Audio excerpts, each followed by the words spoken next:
Questão 6 do Exame de Suficiência 1 de 2019, prova branca. O ativo A apresenta os seguintes fluxos de caixa futuros possíveis no horizonte de um ano e suas respectivas probabilidades. Então, ele apresenta aqui a tabela com essas informações. Sabe-se que a taxa de juros livre de risco aplicável para fluxos de caixa futuros possíveis no horizonte de um ano é de 3%, e o prêmio de risco sistemático para ativo com o mesmo perfil de risco é de 2%. Diante dos dados apresentados e utilizando o método 2 da técnica de valor presente esperado apontada na NBC-TG 46R2, mensuração do valor justo, qual das alternativas a seguir indica o valor mais próximo do valor justo do ativo A? E temos as opções de resposta. Para a gente chegar à resposta correta dessa questão, algumas informações do CPC 46 são necessárias. Então, vamos verificar aqui o CPC 46. Se trata da mensuração do valor justo. Qual é o objetivo desse pronunciamento? É definir o valor justo, estabelecer um único pronunciamento e estrutura para mensuração do valor justo e estabelecer divulgações sobre mensuração do valor justo. O valor justo é uma mensuração baseada em mercado e não uma mensuração específica da entidade. Para alguns ativos e passivos pode haver informações de mercado ou transações de mercado observáveis disponíveis e para outros pode não haver. Contudo, o objetivo da mensuração do valor justo em ambos os casos é o mesmo: estimar o preço pelo qual uma transação não forçada para vender o ativo ou para transferir o passivo ocorreria entre participantes do mercado na data de mensuração sob condições correntes de mercado, ou seja, um preço de saída na data de mensuração, do ponto de vista de participantes do mercado que detenha o ativo ou o passivo. Para elaborar a questão, alguns termos são importantes que a gente entenda a sua definição. O fluxo de caixa esperado é a média ponderada por probabilidade, ou seja, a média da distribuição de possíveis fluxos de caixas futuros. Então, a gente vai ter que, na questão, calcular o fluxo de caixa esperado. A definição de valor justo já foi dada. Bom, outro termo que é utilizado na questão é o prêmio de risco. O prêmio de risco é a compensação buscada por participantes do mercado avessos ao risco por suportar a incerteza inerente ao fluxo de caixa de um ativo ou passivo, denominado também de ajuste de risco.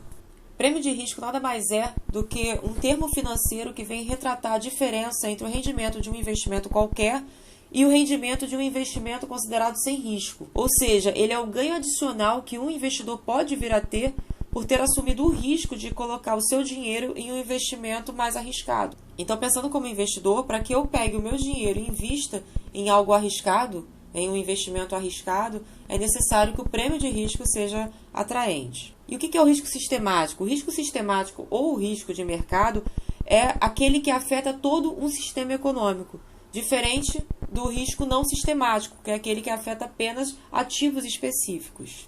E o risco sistemático ele também é conhecido como risco não diversificável, tá? Porque ele não pode ser anulado, diferentemente do risco não sistemático, que também é conhecido como risco diversificável. Bom, com relação a risco sistemático e não sistemático, o CPC 46, no item B24, diz o seguinte: ao tomar uma decisão de investimento, participantes do mercado avessos ao risco levariam em conta o risco de que os fluxos de caixa reais pudessem diferir dos fluxos de caixa esperados. A teoria de carteiras distingue entre dois tipos de risco: A. Risco não sistemático diversificável, que é o risco específico de ativo ou passivo em particular, e B. Risco sistemático, que é o não diversificável, que é o risco comum compartilhado por ativo ou passivo com os demais itens de carteira diversificada, e por isso que ele não se anula. A teoria da carteira afirma que, em mercado em equilíbrio, os participantes do mercado são compensados somente por sustentar o risco sistemático inerente aos fluxos de caixa. Com relação à teoria de carteiras, sugiro que leiam o paper de Markovitch, de 1952, que trata da teoria dos portfólios ou teoria de carteiras. Em relação às técnicas para o cálculo do valor presente esperado, nós temos duas técnicas, dois métodos. O método 1 da técnica do valor presente esperado ajusta os fluxos de caixa esperados de ativo para refletir o risco sistemático, ou seja, de mercado, pela subtração do prêmio de risco de caixa, ou seja, fluxos de caixa esperados ajustados pelo risco. Em contraste, o método 2 da técnica de valor presente esperado efetua ajuste para refletir o risco sistemático, ou seja, de mercado, pela aplicação de prêmio de risco à taxa de juros livre de risco. Consequentemente, os fluxos de caixa esperados são descontados a uma taxa que corresponde à taxa esperada associada a fluxos de caixa ponderados por probabilidade, ou seja, taxa de retorno esperada. E no item B27, ele faz esses cálculos tanto pelo método 1 quanto pelo método 2. No item B29 ele diz, teoricamente, o valor presente, ou seja, o valor justo dos fluxos de caixa do ativo é o mesmo, independente de se utilizar o método 1 ou o método 2. Ao utilizar uma técnica de valor presente esperado para mensurar o valor justo, pode ser utilizado tanto o método 1 quanto o método 2. A escolha do método 1 ou 2 depende de fatos e circunstâncias específicos do ativo ou passivo que estiver sendo mensurado, do grau de disponibilidade de dados suficientes e dos julgamentos aplicados. Bom, para a nossa questão, voltando à questão, eles solicitam o método 2. Eu vou elaborar o método 2, a gente chega à resposta, mas eu também mostro para vocês como é que seria se ele estivesse pedindo o método 1. Bom, antes de tudo a gente tem que verificar qual é o fluxo de caixa esperado. E aí o fluxo de caixa esperado vai ser aquele calculado através da média ponderada aí pelas probabilidades. O fluxo de caixa esperado vai ser 200 vezes a probabilidade de 30, mais 500 vezes a probabilidade de 70%. Fazendo esse somatório, o fluxo de caixa esperado é de 410, que é que a gente elabore pelo método 2. Então, vamos aqui ao método 2. O método 2 ele vai pegar o fluxo de caixa esperado e vai descontar pela taxa de retorno esperada, que vai ser a taxa de juros livre de risco mais o prêmio de risco sistemático para o ativo. Então, vai ser 3% mais 2%. A taxa a ser utilizada vai ser aqui de 5%. O valor presente esperado vai ser o fluxo de caixa esperado, o fluxo de caixa futuro esperado, que é 410, dividido por 1 mais a taxa esperada. É a fórmula de valor presente. Eu pego o valor futuro e divido por 1 mais a taxa de desconto. A taxa aqui é de 5%. Então, vai ser 1 mais 5%, elevado a 1, porque é só um ano, né?